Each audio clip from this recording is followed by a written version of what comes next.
प्रयागराज महाकुंभ में 66 करोड़ से अधिक श्रद्धालुओं ने आस्था की डुबकी लगा ली है। अब इस आयोजन को लेकर संपूर्ण विश्व में चर्चा हो रही है।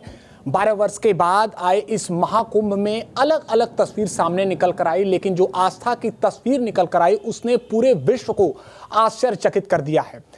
हमारे साथ बातचीत के लिए अखिल भारतीय संत समिति के राष्ट्रीय महामंत्री स्वामी जितेंद्रानंद सरस्वती हैं। पूरे महाकुंभ अवधि के दौरान ये वहां पर मौजूद रहे, हम उनसे बात करते हैं। स्वामी जी, कुंभ संपन्न हो चुका है, लेकिन अभी भी इस बात को लेकर सियासत नहीं थम रही है। कुछ लोगों का ये कहना है कि वहां पर कुछ बातों को छिपाया गया है। समाजवादी पार्टी का ये कहना। हर विपक्ष संदेह की नज़रों से देखता है और शक की कोई दवा नहीं होती। अगर एआई के युग में इतनी सोशल मीडिया है, हर व्यक्ति के मोबाइल में कैमरा है, अगर उस समय भी किसी को यह लगता है कि कुछ चीज़ें छुपाई गई हैं, तो इससे ज़्यादा हास्यास्पद और कुछ नहीं हो सकता। और मैं तो इतना ही कहूँगा कि श्रद्धेय प्रधानमंत्री नरेंद्र मोदी और उत्तर प्रदेश के मुख्यमंत्री योगी आदित्यनाथ जी के कठोर परिश्रम और इन सुव्यवस्थाओं के कारण यह कुंभ सकुशल संपन्न हो सका, इसके लिए वो बधाई के, आशीर्वाद के और प्रशंसा के पात्र हैं। और जहाँ तक व्यवस्थाओं को लेकर छुपाने बताने, तो मैं तो विपक्ष के नेता, जो इस प्रदेश में सबसे बड़ी पार्टी है विपक्ष की, समाजवादी पार्टी, अखिलेश जी से पूछूं कि भाई कहीं एक जगह तो टिकिए। शुरू में कहने लगे कि संख्या नहीं आ रही, ट्रेन खाली जा रही, बसें खाली हैं, सड़क पे दौड़ाई जा रही। बाद में आप कह रहे हैं कि योगी जी 52-53 करोड़ का आंकड़ा बोल रहे हैं। ये आंकड़ा जो है 60 करोड़ का है, व्यवस्था बनाने में अक्षम। भाई दोनों बातें एक साथ नहीं चलेंगी। संख्या आई या संख्या नहीं आई। और जब एआई के कैमरे गणना कर रहे हैं, व्यक्ति की गणना हो रही है, तो मैं मानता हूँ कि कुंभ में ये 65 करोड़ की गणना, 66 करोड़ की गणना, ये एक सत्य गणना है। लेकिन इसमें से दूसरी बार तीसरी बार नहाने वाले भी कॉमन लोग हैं। इसलिए मैं मानता हूँ लगभग 60 करोड़ हिंदू सनातनी अपने घरों से निकल करके यहाँ आया। तो एक गणना तो और हो गई, ये 60 करोड़ यहाँ आया तो 60-65 करोड़ तो घरों में भी होगा। बूढ़ी माताएं होंगी, उनके पिताजी होंगे, छोटे बच्चे होंगे, ऐसे लोग घरों में होंगे। तो ये 60 करोड़ लाए, इसमें से 50 करोड़ हिंदू युवा की तरुणाई आई इस कुंभ में। ये हमारे लिए मायने है। और हिंदू समाज का भविष्य उज्जवल है कि जो नौजवान 15 किलोमीटर 20 किलोमीटर पैदल चल कर के संगम नहा सकता है, वो सनातन धर्म के लिए अपनी जान तक दे सकता है।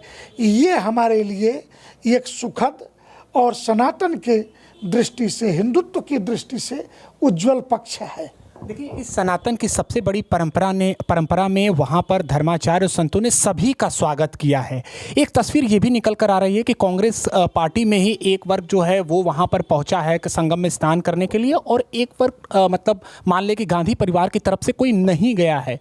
इसे कैसे देखते हैं?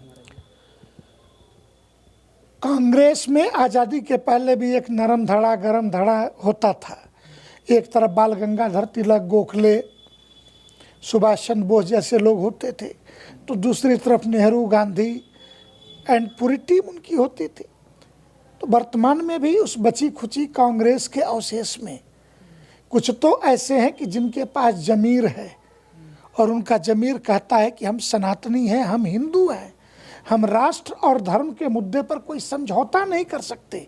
तो नहाने आए हैं, चाहे हिमाचल के मुख्यमंत्री सुखविंदर सुक्खू हों या कर्नाटक के उप मुख्यमंत्री DK शिवकुमार हों, तो जो नहाने, दिग्विजय सिंह जी मध्य प्रदेश वाले हों, कमलनाथ भी आए, तो इन सबका स्वागत किया जाना चाहिए। इसको राजनीतिक चश्मे से नहीं, लेकिन जिनका आयातित धर्म है, जो क्रिश्चियन है, वेटिकन सिटी के आधार पर जिनके निर्णय होते हैं, उनसे अपेक्षा करना भी मूर्खता है। और राहुल गांधी से यह अपेक्षा करना कि वो कुंभ नहाएंगे, उन्होंने गुजरात विधानसभा चुनाव के समय अपने को हिंदू कह करके ऊपर से गमछा डाल लिया कुछ लोगों के सलाह पर, लेकिन सोमनाथ के मंदिर में जहाँ साइन करना होता है गैर हिंदू के कॉलम में, तो वहाँ उन्होंने गैर हिंदू के कॉलम में हस्ताक्षर किया है। यही एक कारण होता कि जब राजीव गांधी नेपाल की यात्रा पे गए थे तो सोनिया गांधी हिंदू नहीं है इसलिए पशुपतिनाथ के मंदिर में इनको प्रवेश नहीं मिला था। इंदिरा गांधी को भी हिंदू के नाते, हिंदू नहीं है इस नाते प्रवेश नहीं मिला था। ये इतिहास की कुछ कठोर सच्चाई है।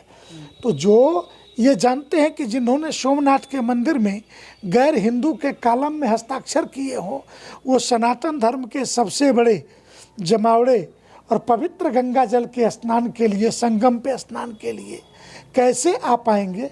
हाँ, उस दल में जो हिंदू हैं वो सभी आए और उनका स्वागत किया जाना चाहिए, उनको आशीर्वाद दिया जाना चाहिए। एक अंतिम सवाल, पौष पूर्णिमा से लेकर महाशिवरात्रि तक करोड़ों की संख्या में श्रद्धालु वहां पर पहुंचे हैं। हर अमृत स्नान हो, इसके अलावा प्रमुख तिथि हो, वहां पर एक बड़ा जनसैलाब उमड़ा। लेकिन एक विषय ये भी है कि कुछ ऐसे धर्माचार्य हैं, ये कह रहे हैं कि नहीं, जो महाशिवरात्रि है या उसके पहले की जो तिथि है वो एक सरकारी तिथि बना दी गई थी।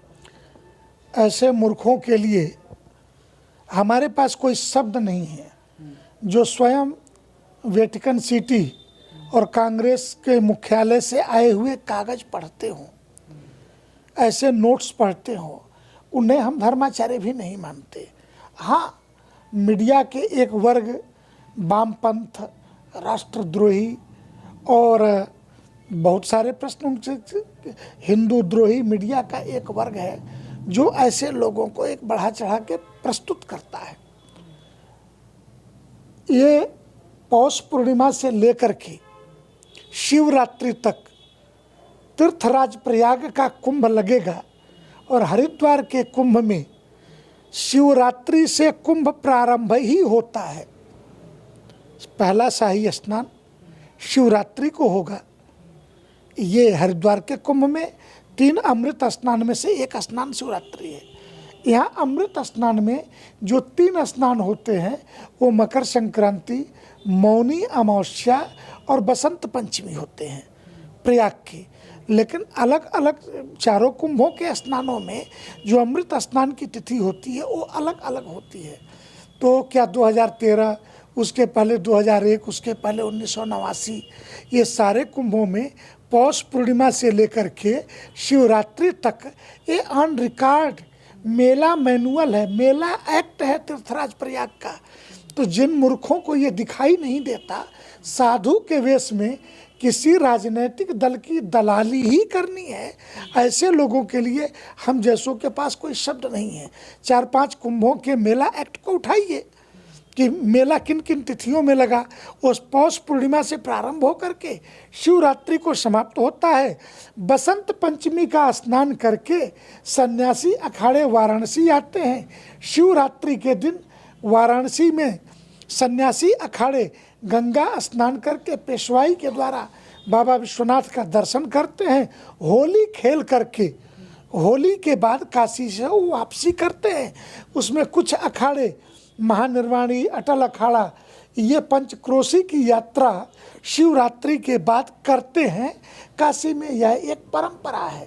तो इन परंपराओं को भी तो ये सन्यासी अखाड़े काशी आते और जो सिख अखाड़े हैं वो पंजाब की तरफ प्रस्थान करते हैं और तीनों वैष्णव अन्य अखाड़े शिवरात्रि तक तीर्थराज प्रयाग में रुक करके वो विधिवत पूजन करके शिवरात्रि का स्नान करते हैं, फिर वहाँ से विदा लेते हैं। ये परंपरा है, सदियों से परंपरा है। अब जिनको नहीं पता है उनके बारे में हम क्या कहें। तो अखिल भारतीय संत समिति का कहना है कि प्रयागराज महाकुंभ के इस महापर्व में जो भी श्रद्धालु आए, चाहे वो किसी विचारधारा के आए, लेकिन अगर उनकी आस्था है महाकुंभ को लेकर तो उनका हार्दिक स्वागत है, अभिनंदन है।